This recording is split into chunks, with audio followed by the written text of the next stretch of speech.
Hi friends, welcome to my YouTube channel tax expert M K Gupta.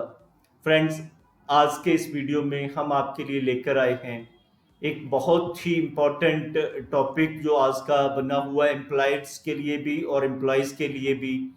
वो topic है employees के लिए क्या हमें जो लॉकडाउन का पीरियड है उस पीरियड की सैलरी मिलेगी, और एम्प्लॉयर्स के लिए है कि क्या उनको वो सैलरी देनी पड़ेगी कि नहीं देनी पड़ेगी।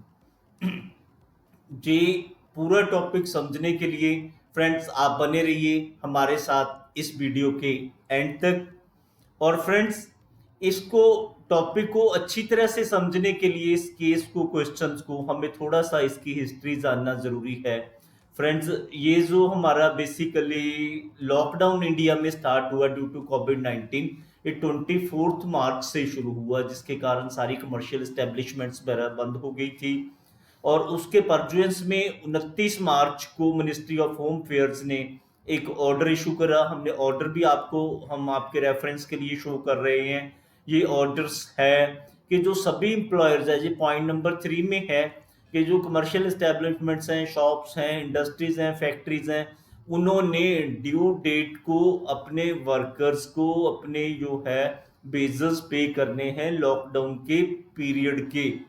अगर जो है लॉकडाउन है, वर्किंग हो रही है या नहीं हो रही, तो उनको लॉकडाउन पीरियड में अपनी वर्कर को लॉकडाउन के पीरियड की सारी जो वेजेस, सैलरीज, लाइबिलिटी अपनी डिस्चार्ज करनी है इस ऑर्डर के अकॉर्डिंगली। तो फ्रेंड्स, इसके लिए उन्होंने ये भी करा हुआ था कि अगर ये वायोलेशन होती है अबव मेयर्स की, तो जो स्टेट गवर्नमेंट या अपनी दूसरी गवर्नमेंट्स हैं, तो वो नेसेसरी एक्शन ले सकती हैं। डिस्ट्रिक्ट मजिस्ट्रेट या डिप्टी कमिश्नर, एसएसपी जो है उसको अप्रोच किया जा सकता है। काफ़ी मतलब स्ट्रॉन्ग इन्होंने इसमें वो दी हुई थी अपने उसके लिए, अपने एम्प्लॉयज़ के लिए, उसके लिए। तो नेक्स्ट अब इसमें फ्रेंड्स ये हुआ कि इस ऑर्डर के परजुएंस में लॉकडाउन था। लॉकडाउन के कारण जो एम्प्लॉयर्स थी, एम्प्लॉयर्स की ये कंटेंशन थी कि लॉकडाउन के कारण उनका एक तो रेवेन्यू जनरेशन बंद हो गया है, दूसरी उनकी फिक्स्ड कॉस्ट आ रही है, तीसरा उनकी और ऑब्लिगेशंस हैं, इंटरेस्ट कॉस्ट वगैरह में कोई गवर्नमेंट की तरफ से कोई अपना कंसेशन नहीं है, कोई वेवर नहीं है। तो उनके लिए दे एक्सप्रेस देयर इनएबिलिटी। और हुआ क्या कि इसके लिए इस ऑर्डर के अगेंस्ट सुप्रीम कोर्ट, जो honourable supreme court of India है, उसमें कई पटिशंस फाइल हो गई अक्रॉस दी कंट्री। हम आपको आपकी पूरी जानकारी के लिए फ्रेंड्स उन जो पटिशंस की, उनकी जो है ऑर्डर्स हैं सुप्रीम कोर्ट के पहले के, वो भी आपको यहाँ पे वीडियो में शो करेंगे। तो इसके बीच ही जब जे सुप्रीम कोर्ट में इसकी हियरिंग हुई है डिफरेंट डेट्स को, 27 अप्रैल को हुई है, 15 मई को हुई है, 26 को हुई है, और फिर ये 4 जून को है, जिस 4 जून के ऑर्डर का हम यहाँ पे डिटेल में एनालिसिस करेंगे और आपको बताएंगे कि ये ऑर्डर के अकॉर्डिंगली क्या वो अपडेट है। तो फ्रेंड्स, इसी इन दी मीन टाइम एक इम्पॉर्टेंट डेवलपमेंट हो गई कि जो मिनिस्ट्री ऑफ होम अफेयर्स हैं, उन्होंने 17 मई को अपना एक और ऑर्डर इशू करा। उस ऑर्डर में उन्होंने जो अपने प्रीवियस ऑर्डर्स इशू करे हुए थी, उनको क्या कहा कि ये जो ऑर्डर्स हैं, whereas the order in a guidelines shall cease to have effect, उनका कोई भी इफेक्ट नहीं रहेगा 18 मई 2020 के बाद। अब इस ऑर्डर के बाद लोगों में कंफ्यूजन और आया कि क्या उनकी जो लाइबिलिटी डिस्चार्ज करने की थी एम्प्लॉयर्स की, या एम्प्लॉयज को कंफ्यूजन हुआ कि क्या जो उनको पुराना गवर्नमेंट ने प्रोटेक्शन दी थी, क्या वो प्रोटेक्शन स्टैंड कर रही है कि नहीं कर रही। एम्प्लॉयर्स को आया कि उनकी जो लाइबिलिटी डिस्चार्ज करनी थी, अब इसके अकॉर्डिंगली 24 मार्च से वो खत्म हो गई है या वो परसिस्ट कर रही है। तो फ्रेंड्स, हम आपको बिल्कुल क्लियर कर दें कि इस ऑर्डर में क्लियरली लिखा हुआ है कि this order shall cease to have effect from 18 May. 18 मई से इसका इंपैक्ट खत्म होएगा। 18 मई से पहले यानी कि 17 मई तक जो पुराना ऑर्डर है 29 मार्च वाला जो हमने अभी आपको शो भी करा था, वो अपना लीगली बाइंडिंग रहेगा। मीन टू से कि जो एम्प्लॉयर्स हैं 24 मार्च से लेकर 17 मई तक उनकी जो बाइंडिंग है, लीगल बाइंडिंग, वो बरकरार है, वो एज इट इज है। तो फ्रेंड्स नेक्स्ट फिर सुप्रीम कोर्ट की डिफरेंट डेट्स को जो हियरिंग के बाद लेटेस्ट हियरिंग हुई 4 जून को, उसमें गवर्नमेंट के बिहाफ पे जो एफिडेविट सबमिट हुआ, तो उन्होंने कंप्लीटली अपना जो स्टैंड है, अपना ऑर्डर है, उसको जस्टिफाई करा। कोई ऐसी बात उस ऑर्डर में या एफिडेविट में कुछ ऐसा नहीं हुआ कि गवर्नमेंट भी कुछ इसमें शेयर करेगी toward the discharge of liability to for bezel salaries. तो उन्होंने तो यहाँ तक मतलब इसमें ये हुआ कि जो बेजल्स हैं वर्कर को देने हैं, वो उनकी जो लाइबिलिटी है, जो लोग इस लाइबिलिटी के लिए ये कह रहे हैं कि उसकी इन टाइम उनकी फाइनेंशियल समर्था नहीं है, तो वो अपनी ऑडिटेड फाइनेंशियल्स वगैरह कोर्ट में सबमिट कर सकते हैं अकॉर्डिंगली।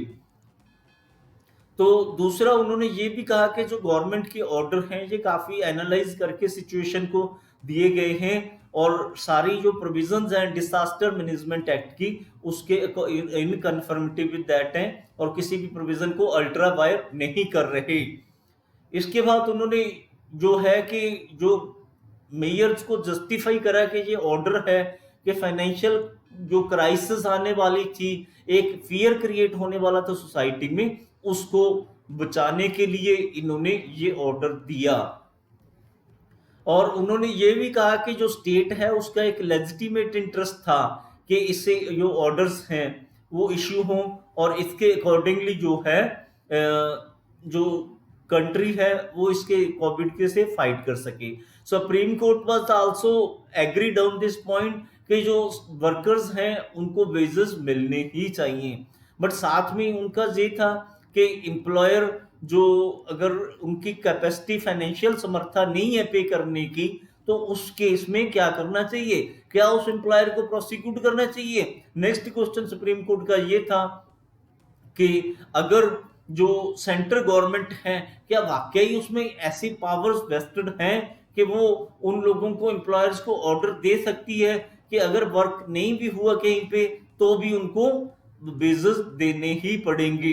तो इन चीजों को जो है काफी बंच ऑफ पिटिशंस था, जो इसकी कर्नाटका बेस्ड कंपनी ने सुप्रीम कोर्ट में पिटिशन फाइल करी हुई थी, फिशर्स पैक्स में इन्होंने करी थी, और साथ में काफी सारी जो petitions all over the India और सुप्रीम कोर्ट में गई थी, उनको उन्होंने बंच करके से हियरिंग हुई थी।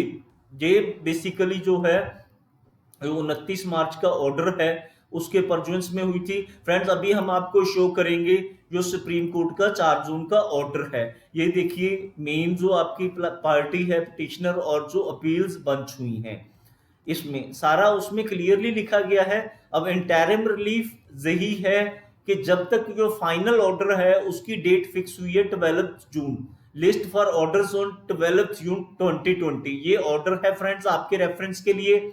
इस ऑर्डर के अकॉर्डिंगली क्या है कि जो पार्टीज हैं वो इस केस में जो ऑर्डर है उसको अगर नहीं ऑब्वे कर पाती, इसको नहीं अपने ऑब्लिगेशन को डिस्चार्ज कर पाती, तो उसके against department till the conclusion of this case, till next order 12 जून तक कोई भी कोर्सिव एक्शन नहीं ले पाएगा।